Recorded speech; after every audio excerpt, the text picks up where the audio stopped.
Hey, Colleen. Hey, Leslie. Welcome back to the studio. I'm so glad to be back here at Bison and Bean with you. Dude, it's been too long. It's been a wild ride. Guys, we have updates. We have so many updates. We never sleep, so... We do not sleep. It's gnarly. I'm so tired. Yeah, we don't wish this on you, but we're happy to give you all the updates from all the work we've been doing for the last 6 months since we wrapped our last episode of Panic Button, the April Wilkens case. Yeah. What's been happening? Well, I came to work for you. Oh, that's right. That was pretty sweet. That happened a little while ago. So, yeah, I'm the new legal director at OK Appleseed, the nonprofit that puts on the Panic Button podcast. What do you do at Oklahoma Appleseed, Leslie? Well, I try to execute your vision, protect the rights of every Oklahoman. We're doing a lot of cool stuff, really. Oh my gosh, I know. Every day I wake up and I'm like, I can't believe I get to do this for a job. I know, me too. I love it so much. It's Yay. chaotic and awesome. Just like us. Just like us. And just a good time, dude. Seriously. We strive for a good time. And seeking justice at the same time. Right. And so in service of seeking justice, we did this big story about April's case that all of you have heard. And I hope it has lit a fire under you because it lit a fire under us. And in service of seeking justice for her, we wrote what's called a post-conviction relief application. And I'm going to let Leslie talk to you about what that means and how we're trying to help her get out of prison. Yeah. We actually wound up doing that throughout the fall before I came on full-time with OK Appleseed. And it's based on new evidence that we uncovered. And we believe that evidence warrants a new trial or a vacation of her sentence or modification to time served. And that's what we've asked the court to do. We lost at the district court. You can go and read all of the pleadings online if you're a legal nerd or you just want to know more about what the evidence was that we found. And it's currently on appeal. We appealed that district court decision to the Oklahoma Court of Criminal Appeals. And if we lose there, we're going to take it all the way to the top. How long does it usually take to hear back from the Oklahoma Court of Criminal Appeals? Oh, I mean, I don't know what an average time is, but probably several months. I imagine we'll be on appeal through the summer at least. Yeah. And then maybe have a decision at the end of the summer. Have you talked to April about how she's feeling about all this? I think April has been through every possible legal hurdle multiple times. I mean, this is her third post-conviction relief application, and she's been through the appellate process before. So April kind of knows how to temper expectations and just see what happens. More than anything, though, I think April is extremely motivated and excited about the other work we've been doing, which I'm hoping you'll give everyone an update about, which is our legislative push to change the system. Yeah, so the nice thing about Oklahoma Appleseed is that we work across multiple sectors of the legal system. So we have been working on multiple fronts to bring justice to April and people like her. That's one of the nice things about the Appleseed model is we work on multiple fronts of the legal system. So we can work in the courts for direct advocacy, but then we also work at the legislative level and the legal research level and the community organizing level. And this project with April and criminalized survivorship in Oklahoma has kind of touched all four of those areas in different ways. We were really trying to think outside the box about how we could help April, but not just her, but everyone in her situation. And we started looking around the country to see what other folks have been doing. And we found this big group in New York that passed a bill called the Domestic Violence Survivor Justice Act. And that has helped several people since it was passed in 2019. Essentially, people who are in prison who can show proof that they were abused at the time of their crime and that the abuse was substantially related to the crime can apply to their sentencing court and receive sentencing relief or a lower sentence. So we thought about how we could make that something that was really made for Oklahomans by Oklahomans. And we worked with a bunch of groups here in Oklahoma to sort of figure out what survivors need. And we also got several survey responses from over 100 survivors in an Oklahoma prison here where April is, called Mabel Bassett. And we've started to put together really what these experiences look like and how these people are being prosecuted for crimes that stem from their survivorship. And we worked together to come up with some language that we thought would formulate a nice law change here in Oklahoma that would give a lot of these people sentencing relief, but then would also provide a mitigation procedure for people who are currently being prosecuted that they can show in a sentencing hearing any evidence that they have of their abuse and get a shorter sentence on the front end of the system too. So it's not just a retroactive reform. It will do both things, which we were pretty excited about putting this together back in the fall, and we were not sure where it was going to go. And then we heard back from a Republican legislator in Oklahoma named Toni Hassenbeck, who's from Elgin, Oklahoma, and she is a fierce champion for women's rights. And she was very disturbed by some of the stories that we were hearing from survivors in prison. And she agreed to author this bill for us.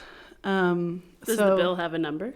The bill finally has a number. It's HB 1639. It's starting in the Oklahoma House of Representatives, and it will be traveling through. It's been introduced, and it has language, and we expect it to be heard in committee next Wednesday, which is the 28th of February, the year of our Lord, 2023, at 10:30 a.m. in the rotunda. Be there or be square. Yeah. Right? Yes. We want you to come join us. We're doing a ton of stuff at the Capitol next week in celebration and advocacy of this monumental and historic effort that Rep. Hassenbeck is undertaking.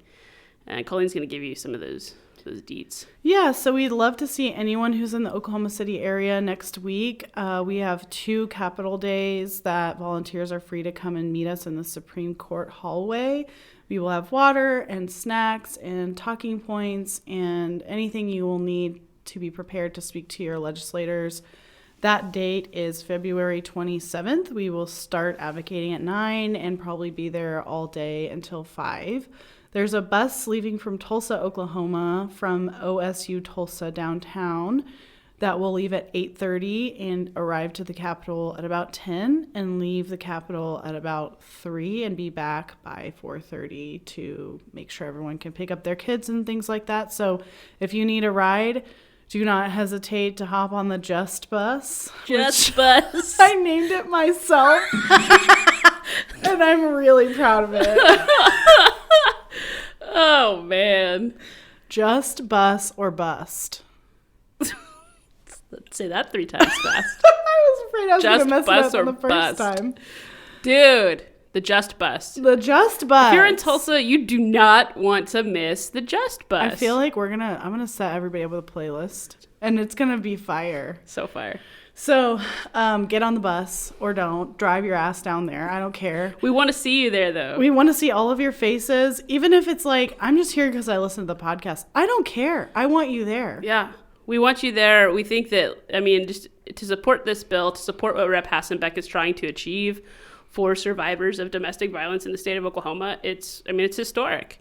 It's something that we need. It is. We just found out that the 2020 numbers showed that more women in Oklahoma are killed by their partners than any other state except one. So we're second in the nation for the number of women being killed by their intimate partners. But then we also know on the flip side, when those survivors rarely are the ones that live in an altercation like that, they're getting life and 30 years and 40 years in prison.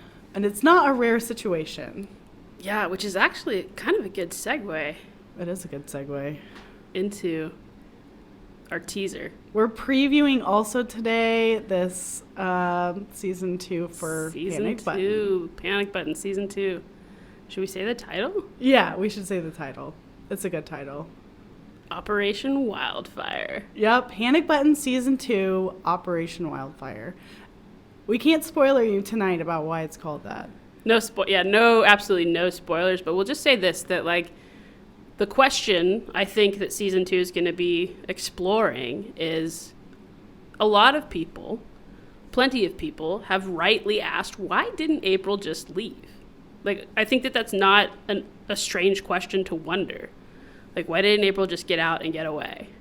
And so season 2, I think, we're really going to explore what happens when someone does. What happens? When someone gets away. Yeah.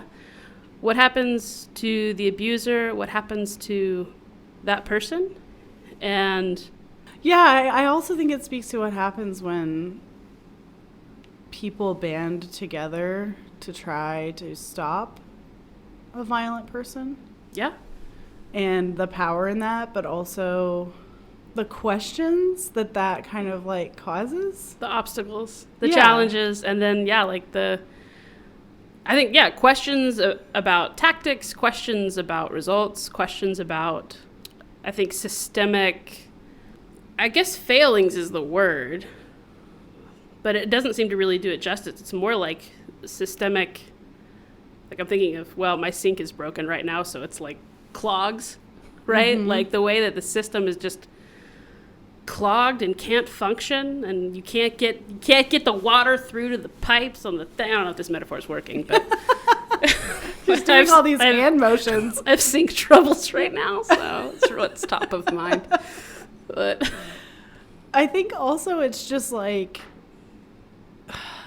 this is gonna sound like a rant, but for the majority of human history, people were just killing each other and there were no consequences. Then we had a little bit of human history where the only consequences for any wrongdoing were death and everyone was getting killed. And then it was like, okay, well, we can't kill everybody, so let's wind that back a little bit and just put people in prison for a really long time. Mm-hmm. But now we're to this point where it's like the only real violence at mass scale that happens in our society is violence against women. And you think? There's really, yeah. What about, like, mass shootings? I mean, sure. That is a totally different crime type than what we're talking about. Yeah, though. Yeah. Like, a domestic violence call is made every second in America. Right.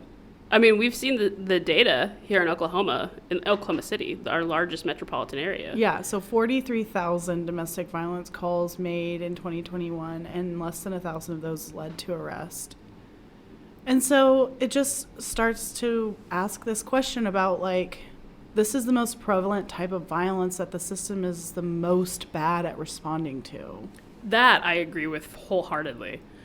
Like, this violence is so prevalent, and our system doesn't effectively curtail it or really even punish it, which it's a punitive system. I mean, if it does nothing well, it punishes people well. Yes. But not this. But not this. And then it's like, there are just so many ways to get away with it. Right. And the people who know how to get away with it really get away with it. So much. Really get away with it. And it's startling. It really is. Because, like, I come from criminal justice reform where everyone's getting punished for every goddamn thing. Yeah. Yeah. And we're trying to stop people for getting punished as much as they are. Yeah. And then walking into this world of domestic violence advocacy and victims advocacy and saying, this is so warped. Wait. It's so warped. Yeah. Like, it's not capturing the right bad actors at the right moment. No, and it's not preventing any violence either. None. It's actually, like, allowing, and we talked about this with April's case, but it's allowing these cycles of violence to, like, expound and expound and expound. Because, you know, if you talk to people who work in trauma or people who try to heal trauma, they will tell you that subconsciously or subconscious wounds are acting themselves out until something happens to cause you to heal it. And if you just keep not getting held accountable, yeah, it just keeps getting, like, louder and bigger and more people getting hurt. Yeah, more chaotic, more untethered, I think. And those themes are going to be coming through in season 2, certainly. Yes, yeah. But you are going to meet some really fun characters, though, too. Yeah. And it's another Oklahoma-based story. So we're excited. We're in the research phase. We have 2 excellent, top-notch interns that are plugging away at getting us all the details. And so they are basically legal research superheroes, I think. I called them our Swiss Army knife interns the other day. Oh my God, I love that. They do everything for us. They're like, I mean, I will message either one of them at like 5 p.m. and be like, I need this thing and I'm sorry. And it'll be like 6:15. They're like, it's done. It's done. It's in the file. It's good. We love it. So excellent. So shout out Alice and Kat. You guys are true heroes. Yes. So we don't want to take too much more of your time because we want you to start preparing to come to the Capitol with us next week. There's 2 days you can do that. You can do that Monday the 27th or Thursday the 2nd. We will be conducting community art projects and bringing people together and speaking to the survivor experience in Oklahoma. So we hope you will join us, and stay tuned for season 2 of Panic Button. Operation Wildfire.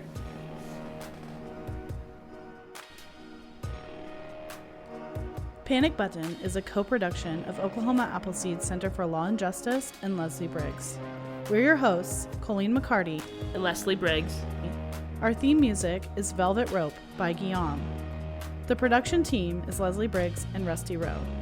We're recorded at Bison and Bean Studio in Tulsa. Special thanks to Lynn Worley, Amanda Ross, and Ashlyn Faulkner for their work on this case. If you or someone you know is experiencing domestic abuse, use a safe computer and contact the National Domestic Violence Hotline at thehotline.org or call 1-800-799-7233. Help others find our show by leaving us a rating and writing a review. Follow us at OK_Appleseed across all social platforms.